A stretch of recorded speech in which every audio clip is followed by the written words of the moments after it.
Hey, it's Jennifer Henry, your host for the Game Changer Real Estate Podcast. It is the middle of July in Florida, and we are starting to feel that summer heat coming through. But let me tell you, the market is heating up, has been heated up, and we're excited about everything that's going on here. So I'm thankful that you guys are here listening today, and I think you're going to be really glad you came today because I have a special guest. I've been interviewing some new agents the last few episodes, but today this person is not a new agent. In fact, she's been in the business since 2001. Do the math. She sold 6 million her very first year, which is kind of unheard of. And that was a while ago. But since then, she has sold over, let me see, I'm looking at my notes here. She's helped over 2,000 families. Is that about right? Am I getting that right? 2,000 families? $500 million in real estate sales. That's amazing. She leads a multi-million-dollar office, is a national speaker, a CRS instructor, serves at our local association. We're going to talk about a little bit more about how she serves at the local association. And one of the ways I know her personally is she is the founder of one of the largest RE bar camps in the entire country. I've been, it's amazing, probably one of the best, largest, also known as the best. And we want to definitely talk about what that is and how to get agents there too. So let me do the grand reveal today, y'all. I am interviewing the legendary Kim Knapp. Hello, Kim. Hey, hi. Thank you for having me today. I think that's really nice. I appreciate it. Well, the honor is ours. We are so grateful to have you here. And it is just always fun to bring really seasoned wisdom to the table here in our podcast. You know, Kim, we talked before, and the podcast, the episodes are usually geared towards new agents. So I'm going to ask you the first question just to kick this off today. And that is, having been in the business for a minute or two, having sold a couple houses, I know you've got some wisdom there for a brand new agent. So if someone were thinking about getting into real estate or just got their license, say in the last 6 months, what kind of advice would you give them today? I'd say, first of all, just embrace and accept that when you went to real estate school, they were not teaching you how to do real estate. The state of Florida does not care if you sell a house in your entire life. They don't care if you're good at it. They don't care if you ever make money. They just don't want you to break the law. So when you get out of real estate school, you don't know what you don't know. And so when you start looking, you don't know what questions to ask when you're trying to align yourself with a brokerage, but you need training. You need a mentor. You need to be around other real estate people. You need to listen to their conversations and, ride along with people. If you're going to do real estate, you're either in or you're out. Like, dabbling is not going to work. And if you say, I'm going to go all in on something, like, what does that look like? Do you go visit the new construction, save the site agents numbers in your phone, go preview some vacant houses and just, get a feel for the houses in the neighborhood? I don't even care if you go show some renters and you have actually a person in your car. You made a showing appointment. You opened a lockbox. You walked them around. You responded to the feedback. Like, just immerse yourself into it and just know that the learning curve is big on the beginning. You need to be around people that can support that and never, ever, ever stop learning. Oh, that's so good. I love that. It's really putting an importance on the little things you're doing in the beginning, because they do stack up to create that confidence that agents need in the beginning. That's really great. You've been doing it again since 2001. In all of these years, what is one characteristic? And I know I'm putting you on the spot with these questions, but I know you know this deep down. What is one characteristic that you see in people that helps them be successful? Or one thing that you could say is definitely the kind of the key to someone's success in this business? I guess I'm going to pick two things. I know you asked for one, but I'm going to say resilience and consistency. When someone says to me, oh, I'm going to get into real estate because I just love showing houses, you're like, oh, okay. That is something that we do, but certainly not the main heavy lifting. And so whether you're out hunting and you're earlier in your career and you're doing FSBOs and expireds and you get rejected, they didn't reject Jen Henry or Kim Knapp. They just rejected the person at the door. They don't know us. They don't know you. There's two great 4-letter words in real estate: sold and next. And so, you get the rejection on the phone, you get the rejection at the door, you just go next and you just move on. And when you can, deal with that, when you can deal with it, sometimes you work really hard and they go buy with somebody else. Sometimes you work really hard and the deal falls through, but then you'll do another deal that happens so easy. I'm like, you need to remember that deal was easy, and it kind of makes up for the ones that are hard, but just being resilient. And then the other thing is being consistent. And I know you know this because you invest yourself in coaching agents, right, to build a business. That consistency is something that's very difficult a lot of times for sales people and their personalities. And so, finding whatever those mechanisms are you need to be able to be consistent. But they work and get some business, and then they're not doing anything to work to get business while they're doing the business, and then they close the business and they got no business. So it's just like a cycle, right? Yep. So the people that can find a way to be consistent, so they're continually, doing that, survive. And I will tell you that I was consistent because it kind of fell into my personality. But keeping up with my past customers, working my farm area when the market crashed, that's what pulled me out the other side. 48 million the year before, 13 million the year after. And you might go, well, 13 million, that's a lot. No, it's not when you have hired people and that salaries and contracts, because everybody had contracts back then. You had a contract with the newspaper and right. Yeah. But I wouldn't have done 13. I probably would have done 2, which would have been abysmal, which would have been horrible, right? So that consistency and just being resilient, pick yourself back up. Yeah. Thick skin. It's not about you. Move on. I love your reference to the 2 4-letter words in real estate. I'm going to add to that. If you use those 2-letter words often, you won't be using the other 4, not 2-letter words. If you use those 4-letter words, you won't be using the other 4-letter words. Okay, I'm stealing that. Yeah, there you go. How to use the right 4-letter words in real estate. I love that. Let's see here. A quote that I recently heard was, pick your head up every once in a while and you'll find that the consistent action has built in amazing results. Consistency is the byproduct of patience. I had to find that because I just saw that right before. So when you said that, it just rang all those bells. You guys heard it, guys. She knows a thing or two about resilience and consistency. Her life is evidence of that. I always say, model your life after people that have done it well. So Kim, you've done it well, clearly. And I can't wait to talk to you about really what your future holds. But I do want to ask you this. Of all the things that you've seen people do well and characteristics and traits that have gotten people where they want to go, what would you say is one thing you see an agent do that is an automatic red flag that says you may not make it? Putting you on the spot here, aren't I? No, I'm trying to, I guess, decide what stands out. I mean, I've seen some things even as late. I'm going to say this as gently as I can. I guess I can only just be me, but when you say, what is that sign when I go, they're not going to make it?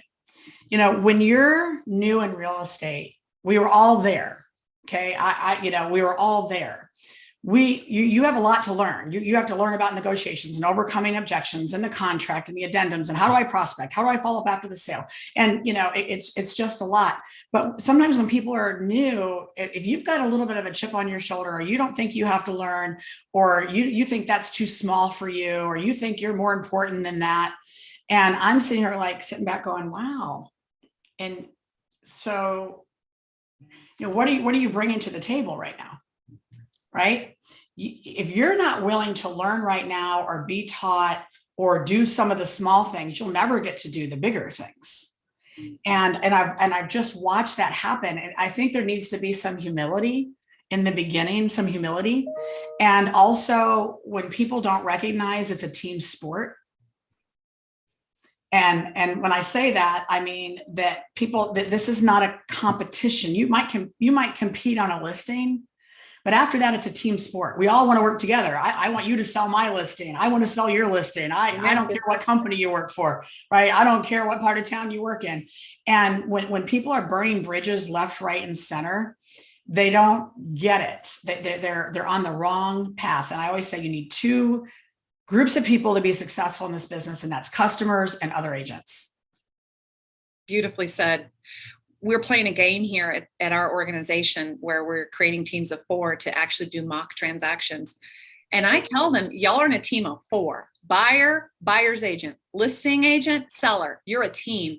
Then you add in your inspector and your appraiser and your lender. This is a team effort. Nobody gets that ball over that finish line alone.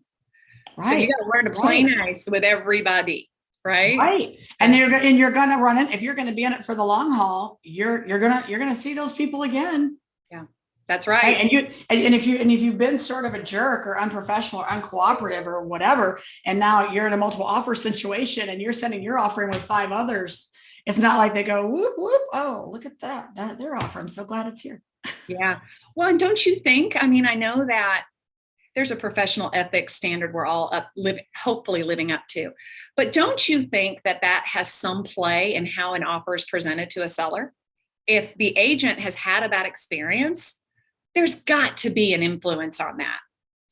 Well, absolutely. And let's if you frame it this way, what if on the offers, all things are equal? Now, what are they making a decision over? Yeah. Right now, they're making a decision over, do they have a local lender that's reputable that we feel like, well, yeah, they both do, right? They both, the binder is the same, the closing date's the same, the offer's the same. Then you start nitpicking these other things like the local lender, and you're like, well, who's their agent? Never heard of them, right? Or, yeah, they're well known. Yeah. Not being right. So, I mean, I know there's ethics all behind that, but we're still humans. And like I said, if all things are equal, then you start to say, which one's most likely to close? And which one's most likely to be the less pain in the butt for our sellers and our buyers alike? I mean, because at the end of the day, our job is to get them there for the least amount of hassle, for the most money. I mean, that's all what we promise as professionals. And so you make the point of it that it's a team sport. So some people get into this and it's like, it's not your money. Yeah. This is somebody else's life. That's right. Right. And so you can't interject yourself into it and respond for the seller that you never talked to and the buyer you never spoke to, or just interject. I had an agent email me one time and she said, we are not buying a home warranty for the buyer. And I emailed back, I said, oh, that's exciting. I said, I didn't realize I asked you to. Ooh. And I wasn't trying to be a jerk, but I'm like, you have to watch the words you use. Yeah. Right. Yep. And, but that could go down another whole road. Any email you write when you're upset, write it, don't send it, get somebody you trust to edit it before you send it. Or wait 24 hours. If you have the option to wait. Yeah. That's great. All right. So, you guys heard it. Consistency and resilience are 2 characteristics that are going to get you there. And a lack of humility and just a chip on your shoulder, thinking you don't need it, or that you're playing at this game all alone, is going to be the kiss of death to your career. Mm-hmm. I love that. I agree wholeheartedly with those. I've seen them myself, and nobody succeeds alone, guys. Remember that. So, Kim, one of the things we know we need in this business is confidence. You're saying you got to have some humility. How does one marry those 2 together to be the agent you need to be, even if you're new, to be able to get a sale, to get a buyer, to get a seller? How do you see that play out? So it's funny. I was just talking to, oftentimes people will call me, maybe not even about working, with me or whatever. They just call me and say, hey, I'm thinking about getting into real estate. Can I ask you questions? They just want to learn, or what is it about it? And the conversation kind of went down that road. How do you get to that place of confidence when, and this particular person was like, I really like to know what I'm doing. And I said, here's the thing. In the beginning, you're going to get taught and you're going to learn, but I could sit you in a room for 5 months and you're not going to remember everything. You're just not. You've got to get out and practice. What you need to know is a couple of things. One, that you have somebody that you can always go back to and say, hey, I need to know, I need an answer to this, right? So that you have backup, that you can always get the answer that you need, right? You don't have to know it all. And, and then it comes by doing. But I said to this person too, I said, you're looking at doing this full time? Yes. I go, are you an honest person? I said, yes. Do you intend to work hard for the people that want you to help them buy or sell it? Well, yeah. I said, you're going to, work in their best interest. Yeah. Okay. And I said, so, let me ask you, of that mindset of humans on the earth, if I took 100 humans 100 people. What percentage of them get up and say, I'm going to work hard. I'm going to show up. I'm going to do the right thing. I'm going to do something that's in somebody else's best interest and not mine. What percent? I'm going to tell you, I wish it was higher than it is. Right. And we see that in our own industry. There's people that get into this and they see dollar signs and they're going to come in and they're going to pass through. They don't stay because they don't realize the people who last and do a great job are the people who want to do it right, who love the win for their people and put people first. Right. Not their eye on the transaction. And I said, would you rather that neighbor that you know work with you? Someone who has that mindset to do it right, someone who has somebody back at the ranch that could answer all of their questions, or some rando that's passing through, because you don't know what they're going to get, right? And I said, so take confidence in who you are as a person, and then knowing you can get the answers that you need. That's good. Right? That you have that support, because you can't learn it all in a week or 2 weeks or 3 weeks or 4 or 6 or 9. Like there's too much to know. But being plugged in with people that you can get what you need and your mindset's right, that'll build your confidence. And then over time, it'll just, compound. So you're saying there's not enough confidence a person can get to just be ready to do real estate without be manufactured a little bit, because I don't know that you know all the things you need to know. I mean, no, I don't think so. I mean, I don't either. But I like that take on it, which is, know what you know and don't know and be okay with that, and lean on your integrity, and then really truly have that support structure. Guys, that's the way to have confidence. I love the way you put that. And that is confidence. Until you get the muscle built to do it on your own, that's all you've got. You lean on that. It's good. I hope that our listeners wrote that down, because that is gold for people who are like, I don't feel confident. Well, if you're waiting around to feel it, you'll be waiting all day. Well, yeah, and you can't work off feelings. You know what I mean? Sure cannot. You can for a minute, but they'll lead you down the wrong path. Well, I tell my agents, I never once sat around, I'm a mother of 2, never said, gosh, I really feel like changing a dirty diaper right now. I hope something happens. I never felt like doing it one time. So if you're going to be successful in life, you got to do a lot of things you don't feel like doing and things you need to do and ought to do. Right. And we got to get out of our feels. Well, that goes back to the resilience, right? There you go. Resilience, which is do it even if you don't feel it, even if it feels scary, do it anyway, right? Yeah. That's awesome. Okay, so I do want to shift gears and talk to you a little bit about this upcoming big monumental thing.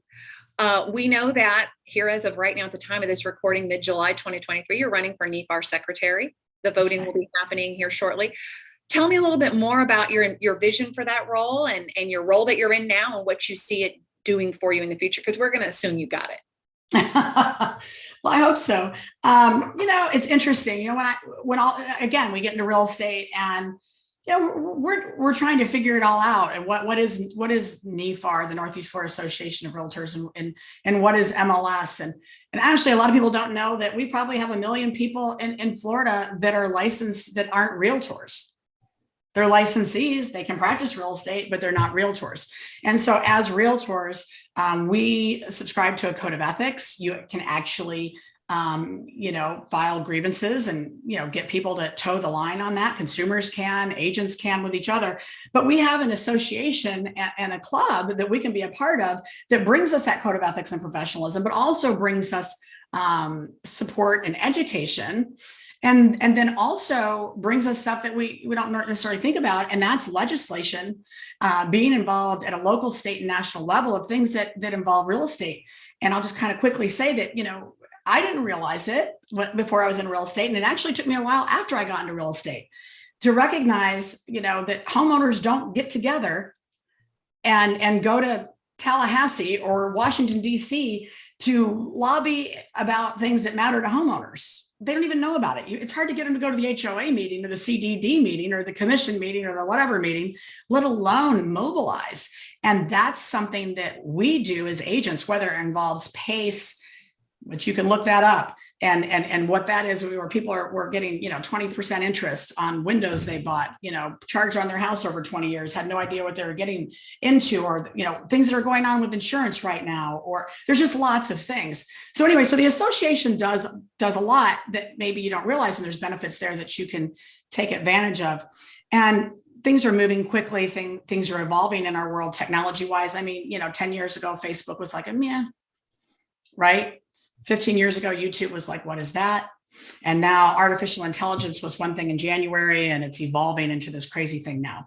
And I say that to say that, the association is there to serve you as the members.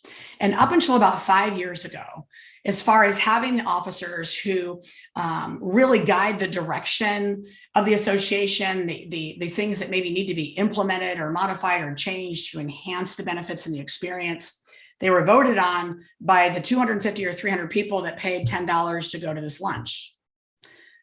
And most of the members were, just kind of on the outside, not really paying attention to what was going on. So I actually think it's a cool thing that it has changed in the last 5 years, and it's gone out to the membership to say, hey, everybody, this is what's going on. We want you to participate. So the first thing I want to say is there's a vote, the 17th, 18th, and 19th. You're going to be emailed a link. You have to log into your NEFAR account, and then you can vote on who's going to serve. And then, the nominating committee interviews all the applicants and then decides amongst them who they're going to put forward on behalf of the association. So the nominating committee did put me forward to be secretary, but it does reserve the opportunity, which is not a bad thing, for people to run what they call run from the floor and compete. And a little competition is good. I've been president of our MLS. I served 8 years on our MLS. I loved being on MLS. Lots of cool things and making changes, and I like results. I'm result driven, right? No. And I waited. I took a couple years of kind of quiet downtime, and I was mindful and prayerful about when I wanted to get involved in the association. And even down to the minute I pressed the button and said, yes, I want to put in for secretary. And the things that I look at some of them are simple. It's bringing orientation back. So some of you right now did this orientation online. It was like watching paint dry. Oh my gosh, this is not helping me, right? But where we can bring you in and connect you and give you some tangible stuff that you can, walk away with, to doing simple things like that, to improving just even the function of logging in, paying, calendar, accessing information, telling our RPAC story so you can tell our RPAC story. The Realtor Political Action Committee, when we say we had this win in Tallahassee on behalf of insurance for homeowners, we send it to you. You then can tell your story when you go on your appointment and say, hey, this is something that we participate in. This is how we make a difference. There's, talking about AI and how do we leverage that? What are our concerns? This is moving fast. If you're not into it, you need to learn about it, right? How do you leverage it in your business, making sure our people are trained up, but also what are the guardrails that we need in place as an association in our industry, but also how do we leverage it from a staff point of view to increase efficiency? And I could go on, but the point is that the people that you elect drive that. And you want somebody that, wants to serve. If my ideas don't happen in the years that I'm there, they happen before, they happen after, I don't care. I don't need a prize. My heart is to make a difference. I don't think all my ideas, I'm not married to my ideas, they're all the best ideas on the planet, but I hope my ideas spark, greater ideas. Well, and I think that these officers, for all of our audience, these officers, need to be leaders, need to be people that want results, all the things that you are. But I think the other thing that is important, especially to me as a member, is that someone has experience, that has a voice, and you have that. And that voice has merit, and that voice has weight in terms of in our industry. And I'm speaking to our association here, which Northeast Florida Association of Realtors is not small by any means. But we're a mega board. Yeah, we really are. And so I think that experience that you hold and that passion that we hear in your voice, I think your experience, your years, your tenure gives you that credibility to be able to say those changes, the ones that are going to be, will be, because influence is important. So I am excited about what's the future holds for you. I'm glad that you prayerfully considered it, because I know it's a big job. Mm-hmm. And I know you got a lot of other things going on too. So but I'm excited to see you step into that and to see where it takes you. I don't want to end this episode though without giving you time to talk about bar camp.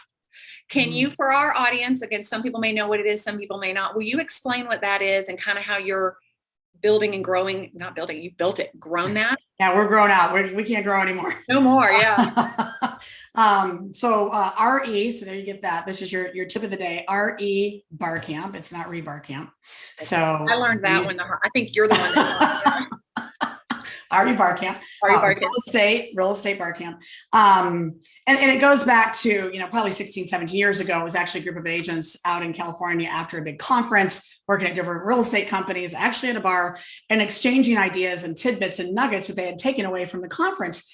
And they were just getting so much in this micro moment from each other, right? And they thought, why don't we do this in our world? And that's because nobody thought of it yet, right? So, I got exposed to it at Florida Realtors like 12 or 13 years ago. And we thought, what, why can't we do that here? And so we did the first one, which would have been 11 years ago, because we'd officially done 10 bar camps. COVID threw us off. So we've officially done 10. 11 years ago, we had 200 people at the board. We literally had tables with chairs stacked on top of the tables with paper going down the side, like dividing the space. It was like real makeshift and whatever, but it was great. And we had a good time. And we went from that to it just grew. And when you come in, you write down what you want to learn. We have experienced people that cover, like yourself, Jen, right? That can cover a variety of topics, and people write down what they want to learn about. And then the sessions are created around them. There's lots of conversation and interaction and sharing. And if you go into a session about listings and you've got 3 things, and you're like, I wrote 3 things down I'm going to do, walk out, and you want to go to another room, cool, we bless it. Go to the buyer room and write down 3 things. And, before the end of that 45 minutes. And so it's fast paced, agent sharing, safe space. And besides, none of y'all hold the secrets to real estate. Just get over that right now. It's not a thing. And, you got to have an abundance mindset, not scarcity, because that's not going to get you anywhere. And so it grew. We ended up at the college. We outgrew the college. And now we're at the Renaissance Hotel. Tickets will be released, as always, December 1st at 9 a.m. It doesn't matter if it's a Saturday, Sunday, Monday, doesn't matter. December 1st, 9 a.m. Last year, we sold 1,300 tickets in an hour. Wow. We've always sold out in an hour the last 6 or 7 years. And so for $25, last year, you got a $35 halfway decent box lunch sandwich and you paid $25 for the event. And this coming year, we're going to have hot dogs and sliders and like a whole different kind of thing going on. So your $25 will go far, but that's just for the lunch, right? You have the venue and all these speakers and everybody that we bring in. So it's January 27th at World Golf Village. And the other thing I will say is we've done a lot of feedback, and we're responding to it. When we started, we had 15 or 20 people in a session. Bar Camp's so big now, we have 100 people in a session. And I think that Bar Camp wasn't originally designed to have 100 people in a room. And so based on all the feedback that we've gotten, we're going to do it a little different. And we bring in great speakers from all over the country, trainers, not just speakers, I would say people that are experts, sell real estate, experts in what they do. And they're going to share for like 20 minutes. Here's 3 things, or here's 5 things. No slide presentations, no froofy stuff. They're just going to stand up there. I want to share 3 things with you. And then when they're done with that, then they're going to open the floor. So they get a little bit from the person who's in the room direct out. And then they'll also get to exchange thoughts and ideas in the room. And we've got a lineup. We're building it right now. But I'm going to tell you, for $25 to have 5 opportunities to attend 40 different sessions on relevant topics that y'all pick, and get lunch, like it's free. Like you can't afford not to go. You really can't. And I'll tell you personally, having attended last year specifically, I rode the high for weeks. Just the camaraderie and being around your peers. There's really nothing else like it in Jacksonville for us at this magnitude. And I'm sure that whoever's listening here, if you're not in Jacksonville, check your local association, see what they've got going on there, because that community, and we lost a lot of this during COVID, but that community of people, it really reminds you that you're not alone. It really helps you feel the sense of community that we all need, because we're humans. not to mention we're business owners and entrepreneurs, which can be very lonely sometimes. So the content was great. The food was great. The community was great. I left there and just felt like $1 million for a good while, just from being around people too. That was a big part of it for me. Well, can I tell you what our sponsors say? And we have local sponsors, national sponsors. We have all different folks come in and they say, we don't know what's different about this event, but everybody's so happy. Everybody's so, and from a vendor's perspective, the sponsor's perspective, because we have a whole full-on trade show as well all day, lots of prizes and things like that, that people are more open to just coming and talking to them. And I've had tons of them say, and I go, maybe it's because the overall, I hope there's ownership of it to everybody who's there. Yeah. Right. Because you're showing up to something that you get to contribute to, not just take something from. That's and because you're part of those conversations, you get to share the ideas that, or whatever. But so I thought that was cool. Yeah, that is. And I sense that too. I sense that as well. My agents walked away all feeling the same way. So I'm going to be there. My agents are going to be there. And anybody listening, if as long as you're listening to this recording in 2023 and it's before December 1st, you can be there too. And if you're from a different board, come on over. Mark your calendar. Mark your calendar. Now, we had people there last year, I think, from 7 different states. Wow, that's amazing. Yeah. That's amazing. I hope I can be involved. I'll get with you later about that. Yes, ma'am. Guys, this is great. There's so many opportunities. And I think if there's one takeaway I want everyone watching or listening to hear is that there are people in your world right around you that are there to support you, love you, whether it be on a one-on-one basis, whether that be in a group setting or in a community setting of something like this. Kim is one of those people that's been giving back for a really long time. I'm honored to know you. I want to get to know you more. And I thank you so much for what you've done. And I support you wholeheartedly. In this voting. I'll be voting for you. So anybody listening, if it's not too late, get in there and place your vote. I endorse this amazing leader in our industry. So thank you so much, Kim, for coming and sharing your wisdom. I wish we could spend more time. So maybe another Thank you. I appreciate you having me here, and take advantage of that vote, because 5 years ago, we never had one. Now we do. Yeah. Make your vote known, guys. Participate in the life that you want to have. And this is how you do it. So thank you so much. To all of our listeners, we appreciate you coming in and listening. We have a new episode drop every Tuesday, so please come back, check us, subscribe, let us know how we can support you and what you want to hear more of. And until next time, we'll see you then.